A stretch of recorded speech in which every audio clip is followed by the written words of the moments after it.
Hi everyone, hope you all are doing great. So today's topic is going to be on daily current affairs which is related to the 15th and 16th of April 2025. इन दिनों हमारे जितने भी important events हुए हैं उन सभी के बारे में हम डिस्कस करेंगे with the help of questions and answers. And ये जितने भी इवेंट्स होने वाले हैं ये आपके एग्जाम पर्सपेक्टिव से बहुत ही ज़्यादा इंपॉर्टेंट होने वाले हैं। So without any further ado let's start with topic. So first question is, which state government has recently launched Bhu-Bharti portal for land record management in April 2025? तो recently किस government ने ये Bhu-Bharti पोर्टल लॉन्च किया है and ये जो portal है ये रिलेटेड है लैंड रिकॉर्ड मैनेजमेंट से एंड ये रिसेंटली लॉन्च किया गया है किस स्टेट के द्वारा। सो इनमें से जो हमारा करेक्ट आंसर हो जाएगा which is B Telangana. Okay तो हमारा जो करेक्ट आंसर हो जाएगा तेलंगाना। आगे हम और डिटेल में देख लेते हैं इसके बारे में। तो यहाँ पे आप देख सकते हैं तेलंगाना गवर्नमेंट ने रिसेंटली लॉन्च किया है Bhu Bharati portal to make land record management simple, transparent and accessible. Okay and वहाँ के जो चीफ मिनिस्टर हैं रेवंत रेड्डी। ओके यहाँ पे आप इनकी पिक्चर देख सकते हैं, ये वहाँ के चीफ मिनिस्टर हैं। इन्हीं के द्वारा ये भू-भारती पोर्टल को लॉन्च किया गया है on 14th of April 2025 marking doctor Bhimrao Ambedkar's 135th birth anniversary. तो इस दिन ये लॉन्च किया गया है इस पोर्टल को 14 अप्रैल 2025 जिस दिन बर्थ एनिवर्सरी रही है डॉक्टर भीमराव अंबेडकर जी की। ओके तो इसी दिन ये पोर्टल को लॉन्च किया गया है तेलंगाना में। तो यहाँ पे आप देख लीजिए ये जो पोर्टल है ये रिप्लेस कर रहा है धारनी पोर्टल को जिसको ऑलरेडी इंट्रोड्यूस किया गया था बाय द प्रीवियस भारत राष्ट्र समिति गवर्नमेंट के द्वारा on 2nd of November 2020 for agricultural land registration। Okay तो ये जो धरनी पोर्टल था ये रिलेटेड था एग्रीकल्चर लैंड रजिस्ट्रेशन से रिलेटेड। ओके जो भी रजिस्टर करवाएगा अपनी एग्रीकल्चर से रिलेटेड लैंड उसके अंडर इसको रजिस्टर किया जाएगा इस पोर्टल के अंडर। बट इसको रिप्लेस कर दिया गया है बाय द भू-भारती पोर्टल के द्वारा to make land record management simple, transparent and accessible. Okay and ये जो भू-भारती पोर्टल है इसको लॉन्च किया गया है एट शिल्पा वाला वेदिका इन हैदराबाद में। ओके एंड ये जो है इसको स्टार्ट किया जाएगा as a pilot in 4 mandals. Okay 4 mandals में इसको स्टार्ट किया जाएगा। इनके नेम्स हैं कममम, मुलुगु, कोडांगल एंड कामारेड्डी। एंड ये जो पोर्टल है ये बेस्ड रहेगा on Telangana Bhu Bharati which is also known as record of rights in land act 2025। Okay तो ये इस एक्ट के अंडर आता है। ये आपसे किसी भी एग्जाम में क्वेश्चन देके पूछ लिया जा सकता है ये भू-भारती पोर्टल किस लैंड एक्ट के अंडर आता है।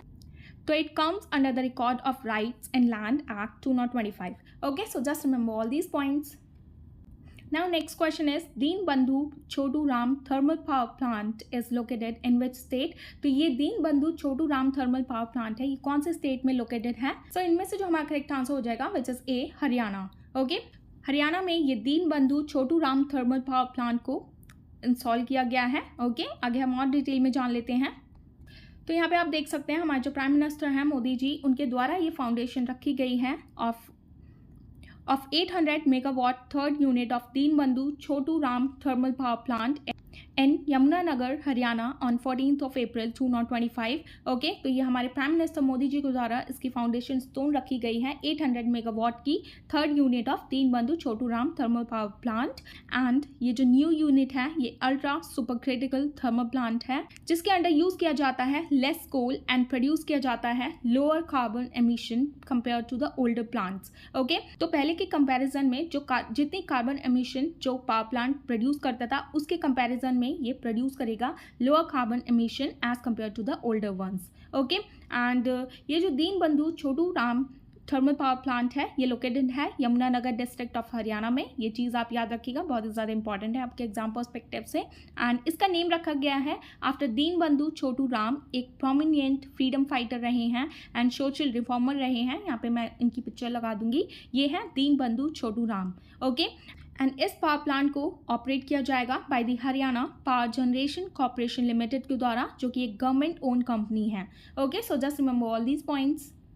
Now next question is Who is the Director General of India Meteorological Department as of April 2025? तो कौन हमारे डायरेक्टर जनरल हैं इंडियन मेट्रोलॉजिकल डिपार्टमेंट के? तो यहाँ पे आप सारे ऑप्शन देख लीजिए, इनमें से जो हमारे करेक्ट आंसर हो जाएंगे वजह सी डॉक्टर मृत्युंजय मोहपात्रा। तो रिसेंटली ये अभी न्यूज़ में रहे हैं, इसी वजह से ये क्वेश्चन पूछा गया है। ओके, तो ये न्यूज़ में इसलिए रहे हैं क्योंकि रिसेंटली अभी ये जो डायरेक्टर जनरल हैं इनके द्वारा ये स्टेट किया गया है कि इनके द्वारा ये बोला गया है कि जो न्यूट्रल एल नीनो कंडीशन जो होती हैं वो लाइकली कंटिन्यू होंगी ड्यूरिंग द मॉनसून सीजन से। ओके, इस वजह से इनकी जो ये स्टेटमेंट की वजह से ये न्यूज़ में आ गए हैं। And Dr. Mohapatra also informed that the northern hemisphere snow cover and Eurasian snow cover during the January to March 2025 was below normal. Okay, तो ये चीज़ें इनके द्वारा ये स्टेट की गई हैं। ओके, तो ये सारी चीज़ें आप याद रखिएगा। तो यहाँ पे आप देख लीजिए कुछ चीज़ें इंडिया मेट्रोलॉजिकल डिपार्टमेंट के बारे में, जो कि एक इंडियन एजेंसी है which comes under the Ministry of Earth Sciences of the Government of India, and it is the principal agency जो कि responsible है for the meteorological observations के लिए, weather forecasting and seismology के लिए। ओके, जब भी कोई earthquake आने वाला होता है या फिर weather forecast करना होता है तो ये सारी चीज़ें इसके अंडर ऑब्जर्व की जाती हैं under the India meteorological department के। एंड इस डिपार्टमेंट को फाउंड किया गया था 15 जनवरी 1875 में, एंड इसका जो हेडक्वार्टर है वो है मौसम भवन which is on Lodhi road, new Delhi. And इसके जो डायरेक्टर जनरल हैं ये वो हैं मृत्युंजय मोहपात्रा, आपने इनकी पिक्चर देखी ही। ओके, एंड इसको फॉर्म किया गया ऑन 15 जनवरी 1875, यानी कि 150 साल पहले इसको फॉर्म कर दिया गया था 1875 में। ये ईयर आपके लिए बहुत ही ज़्यादा इंपॉर्टेंट हो जाता है एग्जाम पर्सपेक्टिव से। ओके, एंड इसके अंडर जो मिनिस्ट्री है वो रिस्पॉन्सिबल है ministry of earth sciences of the government of India. तो इस डिपार्टमेंट के अंडर कौन कौन से मिनिस्टर्स रिस्पॉन्सिबल रहेंगे? डॉक्टर जितेंद्र सिंह, यहाँ पे आप देख सकते हैं, ये union minister of earth science department के अंडर आते हैं। एंड एम रविचंद्रन जो कि सेक्रेटरी हैं मिनिस्ट्री ऑफ अर्थ साइंसेस के। ओके, तो ये चीज़ें आप याद रखिएगा। Now next question is what is India's हज कोटा फॉर द ईयर 2025? तो हमारे इंडिया की तरफ से हज कोटा निकाला जाता है जिसकी वजह से लोग हज यात्रा करने जाते हैं। तो रिसेंटली अभी इंडिया का क्या रहा है हज कोटा फॉर द ईयर 2025? तो इसमें से जो हमारा करेक्ट आंसर हो जाएगा which is C 1.75 lakh. Okay, तो 1.75 लाख अभी इंडिया ने ये हज कोटा ये इंक्रीज़ किया है from 1.36 lakh in 2014 to 1.75 lakh in 2025। यहाँ पे आप देख सकते हैं कितना इंक्रीज़ हुआ है 2014 से 2025 तक। तो पहले के टाइम में 1.36 लाख था, बट अब ये बढ़ के 1.75 लाख हो चुका है इंडियाज़ हज कोटा। ओके, एंड रिसेंटली ये इंडिया का हज कोटा जो है फॉर 2025 ये फिक्स किया गया है according to the ministry of minority affairs. Okay, तो ये जो है ये quota under the ministry of minority affairs देखती है, and this is significant increase from 1036 lakh pilgrim slot allotted in 2014, the year Prime Minister Narendra Modi assumed office। तो यहाँ पे आप देख सकते हैं कितने पिलग्रिम जो कि हज यात्रा करने जाते हैं हमारे इंडिया से। तो टोटल 2014 में जाते थे 1,36,000। ओके, एंड यहाँ पे आप देख सकते हैं ये जो मिनिस्ट्री है इसने कंफर्म किया है that arrangements for pilgrims under the main quota has been completed as per the Saudi Arabia's guidelines. Okay, तो ये सारी चीज़ें आप याद रखिएगा रिलेटेड टू इंडियाज हज Kota. Now next question is which state is hosting the 7th edition of Khelo India Youth Games 2025? तो कौन सा स्टेट होस्ट करेगा 7th edition of Khelo India youth games 2025 में? तो यहाँ पे आप सारे ऑप्शन देख सकते हैं, इनमें से जो हमारा करेक्ट आंसर हो जाएगा which is C Bihar. Okay, तो बिहार रिसेंटली होस्ट करेगा 7th edition of Khelo India youth games 2025 from 4th to 15th May across cities like Patna, Gaya, Rajgir, Begusarai and Bhagalpur. Okay, तो इन सिटीज़ में ये खेलो इंडिया यूथ गेम्स कंडक्ट कराया जाएगा 7th edition का। ओके, एंड इसको कंडक्ट कराया जा रहा है from 14th to 15th of May तक। And according to the office of chief minister 8,500 athletes and 1,500 technical staff from across the country will take part in the Khelo India youth games 2025।